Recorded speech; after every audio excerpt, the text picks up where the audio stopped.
The table, we were almost scared to look at it. It had been 14 months of waiting and the anticipation and thinking, when it arrives, our lives will be different. There'll be fireworks. And it was almost like a letdown. We went, there it is.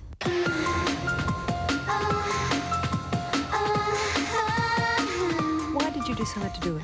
3 years ago, Nick Cave suggested I recite I Should Be So Lucky at these Poetry Olympics in London. I thought he was mad, ended up doing it, and it was like meeting myself from 10 or 12 years ago, face to face, and just saying, all right then.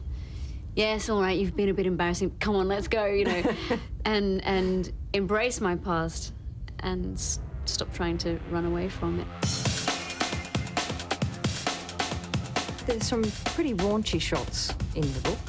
There's a couple. Yeah. Yeah. If it's an historical look at my career, and particularly my media career, it's an important element, and it would seem more odd if it was missing.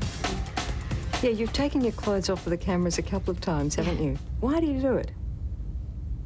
I don't have anything to hide. There's such a fuss made about it. I've never done anything that my parents haven't seen, put it that way, you know. You like the sexy look, though, don't you?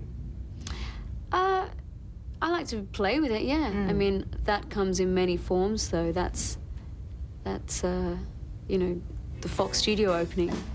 Yeah. I think that was a completely stolen sexy look.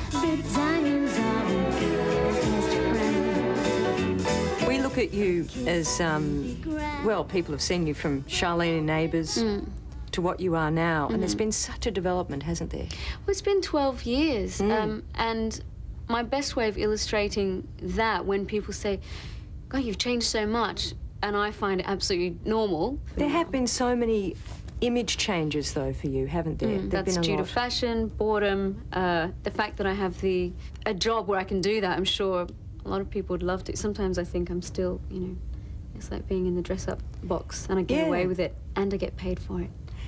Do you do it for yourself or for the public? Or is it a bit of both? I think mainly it's for myself. So how do you choose your new styles? Do you consult other stylists? Yeah, I have for the last 6 years, I've worked really closely with William Baker, and we worked on the book together. We did my tour together. You know, he might as well be up on stage himself.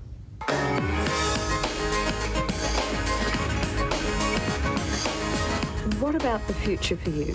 Much to do. Best get my skates on. I'm working on an album in London. It's my first album for my new record company there, Parlophone, which is ever so exciting. I can't wait to get in the studio every day. Yeah. Which is the most magnificent sign to me that we're all heading in the same direction. There's a good momentum with the album, and we're having a laugh. Well, whatever you do, we look forward to it. Thanks very much. And thank you very much for joining me. Thank you. Naomi Robson with Australia's Pop Prince.